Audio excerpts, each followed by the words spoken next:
नमस्ते। सोचिए, क्या शेयर बाजार, जो आमतौर पर मुनाफे के लिए जाना जाता है, समाज की सबसे बड़ी समस्याओं को हल करने में मदद कर सकता है? सुनने में थोड़ा अजीब लगता है ना? पर आज हम भारत के एक ऐसे ही अनोखे और साहसिक प्रयोग, सोशल स्टॉक एक्सचेंज, को समझने की कोशिश करेंगे। स्क्रीन पर ये जो नंबर दिख रहा है, 31 लाख, ये बस एक नंबर नहीं है। ये एक बहुत बड़ी कहानी की शुरुआत है। पर सवाल ये है क्या? ये भारत में काम कर रहे नॉन प्रॉफिट ऑर्गेनाइजेशंस यानी एनपीओस की संख्या है। जी हां, 31 लाख। ये हमारे देश में स्कूलों की संख्या से भी 2 गुने से ज्यादा है। मतलब हर 400 भारतीयों पर लगभग एक एनपीओ। सोचिए कितना बड़ा नेटवर्क है ये, जो चुपचाप समाज के लिए काम कर रहा है। तो फिर सवाल ये उठता है कि इतने बड़े नेटवर्क के बावजूद ये संगठन पैसों की कमी से क्यों जूझ रहे हैं? कहां से आया ये फंडिंग क्राइसिस? चलिए इसी पहेली को सुलझाने की कोशिश करते हैं और समझते हैं कि ये सोशल फंडिंग गैप आखिर है क्या भला। जरा इस आंकड़े पर गौर कीजिए। ये सच में चौंकाने वाला है। संयुक्त राष्ट्र के जो सस्टेनेबल डेवलपमेंट गोल्स हैं, उनमें से सिर्फ 5 को पूरा करने के लिए भारत को हर साल 4.2 लाख करोड़ रुपए कम पड़ रहे हैं। ये इतनी बड़ी रकम है कि इससे देश के कई बड़े-बड़े इंफ्रास्ट्रक्चर प्रोजेक्ट्स बन सकते हैं। और देखिए, प्रॉब्लम सिर्फ पैसे की कमी नहीं है। इससे भी गहरी एक और समस्या है, जिसे स्टारवेशन साइकिल कहते हैं।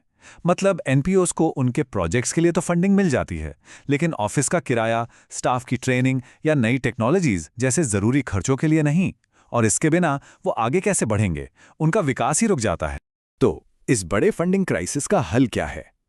यहीं पे एंट्री होती है सोशल स्टॉक एक्सचेंज की। जी हां, एक स्टॉक एक्सचेंज, लेकिन एक बिल्कुल नए अंदाज में। देखिए, एसएससी का मकसद बहुत साफ है, पैसे की दुनिया को समाज की भलाई से जोड़ना। मतलब जो पारंपरिक कैपिटल है, उसे सोशल कैपिटल के साथ मिलाना, ताकि हम समाज की बड़ी चुनौतियों का सामना कर सकें। इसे समझने का सबसे आसान तरीका है ये तुलना। एक नॉर्मल स्टॉक एक्सचेंज का लक्ष्य क्या होता है? फाइनेंशियल प्रॉफिट को ज्यादा से ज्यादा करना, है ना? वहीं सोशल स्टॉक एक्सचेंज का एक ही लक्ष्य है, सोशल इंपैक्ट यानी सामाजिक प्रभाव को ज्यादा से ज्यादा करना, बस। तो चलिए अब जरा देखते हैं कि ये पूरा इकोसिस्टम काम कैसे करता है और इसमें कौन-कौन लोग शामिल हैं। इस एक्सचेंज पर 2 तरह के ऑर्गेनाइजेशंस पैसा जुटा सकते हैं।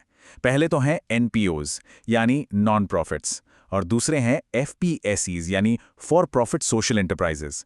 ये वो कंपनियां हैं जो मुनाफा तो कमाती हैं, लेकिन उनका असली मकसद समाज की भलाई करना है। अब ये पूरा सिस्टम एक टीम की तरह काम करता है। सबसे पहले इम्प्लीमेंटेशन एजेंसी, जो जमीन पर काम करती है। फिर आता है रिस्क इन्वेस्टर, जो शुरू में पैसा लगाता है, एक तरह से दांव खेलता है। अगर प्रोजेक्ट सफल हो जाता है तो आउटकम फंडर पैसे देता है, और ये सब सही से हो रहा है या नहीं, इसकी जांच के लिए एक इंडिपेंडेंट इवैल्यूएटर भी होता है। अब आते हैं सबसे मजेदार हिस्से पर। आखिर ये एसएससी पैसा जुटाता कैसे है? इसके पास कौन से अनोखे फाइनेंशियल टूल्स हैं? चलिए इसके टूलकिट पर एक नजर डालते हैं। सबसे पहले और सबसे अनोखा है जीरो कूपन जीरो प्रिंसिपल, यानी जीसीजीपी। अब ये नाम थोड़ा अजीब लग सकता है, पर है ये बहुत सिंपल। ये एक तरह का डोनेशन ही है, बस इसे एक सिक्योरिटी की तरह लिस्ट किया गया है। मतलब इन्वेस्टर पैसा लगाता है, उसे ना तो कोई ब्याज मिलता है और ना ही उसका मूलधन वापस। तो फिर रिटर्न क्या है? रिटर्न है वो सामाजिक बदलाव जो उस पैसे से आया। और ये एक बहुत बड़ी सोच को दिखाता है, जिसे कहते हैं पे फॉर सक्सेस मॉडल। यहां पैसा सिर्फ काम करने के लिए नहीं मिलता, पैसा तब मिलता है जब तय सामाजिक लक्ष्य पूरे हो जाएं। यानी बात काम की नहीं, परिणाम की है। ये डायग्राम थोड़ा कॉम्प्लिकेटेड लग सकता है, पर इसका आइडिया बहुत सिंपल है। सोचिए, एक रिस्क इन्वेस्टर है जो किसी अच्छे सोशल प्रोजेक्ट में पैसा लगाता है। अब अगर वो प्रोजेक्ट अपने लक्ष्य पूरे कर लेता है और इसकी जांच कोई बाहरी एजेंसी करती है, तो एक आउटकम फंडर उस इन्वेस्टर को उसका पैसा मुनाफे के साथ लौटा देता है। लेकिन अगर प्रोजेक्ट फेल हो गया तो आउटकम फंडर को कुछ नहीं देना पड़ता, सारा रिस्क इन्वेस्टर का।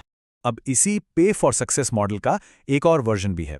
इसमें रिस्क इन्वेस्टर की जगह एक बैंक लोन देता है, और कहानी वही है, जब सामाजिक लक्ष्य पूरे हो जाते हैं तो आउटकम फंडर उस लोन को चुका देता है।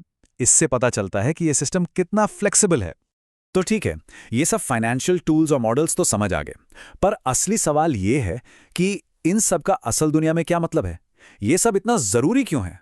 एसएससी उन ऑर्गेनाइजेशंस तक सीधे फंड पहुंचाता है जो देश की कुछ सबसे बड़ी समस्याओं पर काम कर रहे हैं, जैसे कि भूख और गरीबी को मिटाना, स्वास्थ्य और शिक्षा को बेहतर बनाना, जेंडर इक्वालिटी को बढ़ावा देना और हमारे पर्यावरण को बचाना।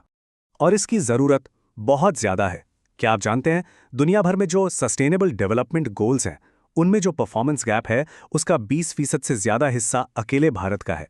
इसका मतलब साफ है, हमें अपनी कोशिशों को और तेज़ करना ही होगा। तो कुल मिलाकर बात यह है कि एसएसई का मकसद ट्रांसपेरेंसी यानी पारदर्शिता के जरिए एक भरोसा बनाना है। ये पक्का करना है कि पैसा उन सही और असरदार लोगों तक पहुंचे जो सच में जमीन पर बदलाव ला रहे हैं। तो आखिर में सवाल वही है, क्या बाजार की ताकतें जो मुनाफे के लिए जानी जाती हैं, हमारी सबसे बड़ी सामाजिक समस्याओं को हल कर सकती हैं? सोशल स्टॉक एक्सचेंज इसी सवाल का जवाब ढूंढने के लिए भारत का एक बहुत बड़ा और साहसिक प्रयोग है। सोचने वाली बात है ना?